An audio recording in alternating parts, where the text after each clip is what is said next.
बकवास। स्प्राइट के ऐड ने ये कह दिया कि स्प्राइट बुझाए प्यास, बाकी ऑल बकवास। लेकिन चलिए आज मैं न्यूट्रिशन एक्सपर्ट्स ने स्प्राइट के बारे में बात करते हैं और देखते हैं कि ये स्प्राइट जो है बिंदास है या बाकी और प्रोडक्ट्स के जैसे ही बकवास है।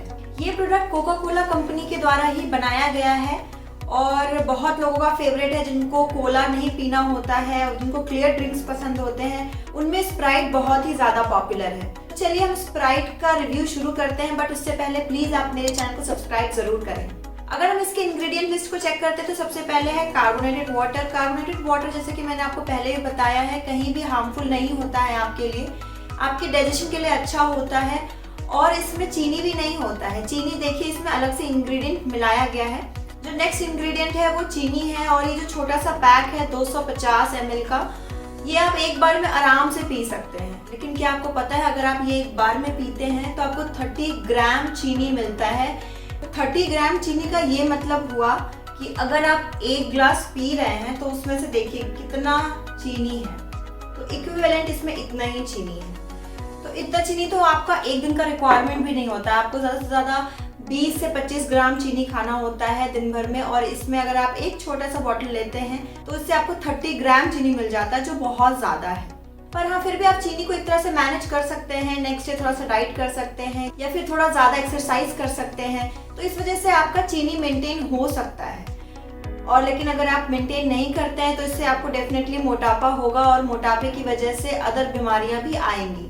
क्योंकि स्प्राइट में इतना ज़्यादा चीनी है, इस वजह से इसमें एम्प्टी कैलोरीज बहुत ज़्यादा है और एम्प्टी कैलोरीज होने की वजह से इसे जंक फूड में रखा गया है। अब हम बात करते हैं स्प्राइट में एसिड रेगुलेटर्स की। एसिड रेगुलेटर इसलिए ज़रूरी होता है ताकि वो प्रोडक्ट को ख़राब होने से बचा सके, इसमें पीएच मेंटेन हो सके और बैक्टीरियल ग्रोथ नहीं आए। एसिड रेगुलेटर में टेस्ट भी फैक्टर करता है। इस प्रोडक्ट को जो एक हल्का फ्रूटी फ्लेवर या लेमनी फ्लेवर आपको आता है वो एसिड रेगुलेटर की वजह से ही आता है। तो इसमें जो एसिड रेगुलेटर मिलाया गया है वो है 330 एंड 331 और दोनों ही एसिड रेगुलेटर आपके बॉडी के लिए हानिकारक नहीं है। नेक्स्ट इसमें जो मिलाया गया है वो प्रिजर्वेटिव है 211 यानी कि सोडियम बेंजोएट। सोडियम बेंजोएट अगर एक सेफ लिमिट में लिया जाए तो आपकी बॉडी के लिए हानिकारक नहीं होता है, लेकिन अगर इसका लिमिट एक्सीड करता है तो आपकी बॉडी के लिए हानिकारक हो सकता है। और स्प्राइट में आई एम श्योर कि ये सेफ लिमिट में ही होगा। लेकिन आप ये भी सोचिए कि आप स्प्राइट की जगह आप बहुत सारे फूड प्रोडक्ट्स और लेते हैं जिसमें ऑलरेडी सोडियम बेंजोएट होता है। इनफैक्ट आपके कॉस्मेटिक में, आपके डे टू डे लाइफ में जो आप टॉयलेटरीज यूज़ करते हैं या फिर आप टूथपेस्ट यूज़ करते हैं, सब में सोडियम बेंजोएट का अंश होता है। तो अगर आप सब में अगर ये चीज़ ले रहे हैं तो आपकी लिमिट एक्सीड हो सकती है। और sodium benzoate is not good for your health क्योंकि ये कार्सिनोजेनिक इफेक्ट होता है इसके अंदर, यानी कि आपके कैंसर होने के रिस्क को बढ़ा सकता है। साथ ही साथ अब नेक्स्ट जो इसमें मिलाया गया है वो आर्टिफिशियल फ्लेवर्स है। ऑफकोर्स कार्बोनेटेड वाटर में कोई ऐसा फ्लेवर नहीं होता है फ्रिज के अलावा, तो उसमें आर्टिफिशियल फ्लेवर्स मिलाया गया है।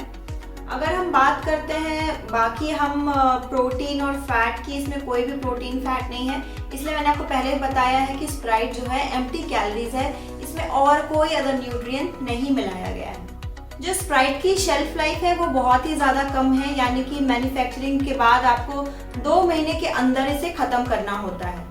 मुझे ये नहीं समझ आया इसमें इतना सारा प्रिजर्वेटिव मिलाया गया है और इसमें सिर्फ वाटर है, तो इसकी शेल्फ लाइफ इतनी कम क्यों है? हो सकता है इसमें कोई ऐसा फ्लेवर मिलाया गया है जिसके बारे में यहाँ मेंशन नहीं किया गया है, क्योंकि यहाँ पे आर्टिफिशियल फ्लेवर बस लिख दिया गया है कि इसमें मिलाया गया, बट क्या फ्लेवर है, कैसे मिलाया गया है वो नहीं बताया गया है। हो सकता है इस वजह से इस प्रोडक्ट की शेल्फ लाइफ कम हो गई है।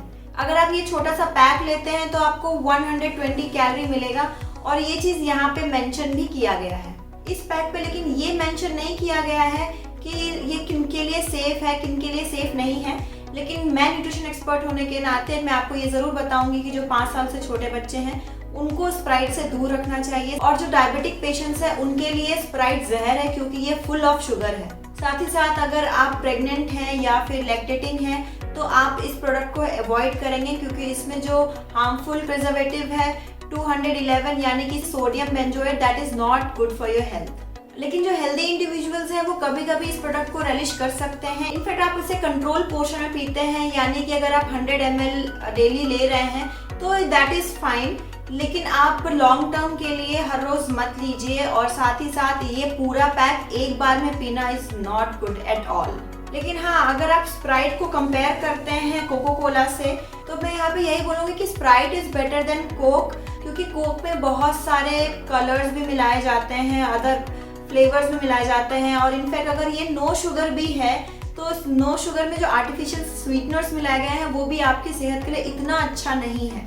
So anyhow Sprite is better than Coke. So ये थी मेरी स्प्राइट को लेकर के रिव्यू। कैसी लगी आपको मेरी ये वीडियो, प्लीज मुझे कमेंट बॉक्स में जरूर लिख करके बताएं।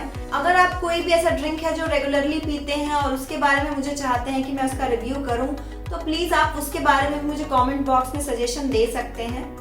साथ ही साथ आप मुझे पर्सनली कनेक्ट कर सकते हैं foodjasoos.mira.link पे।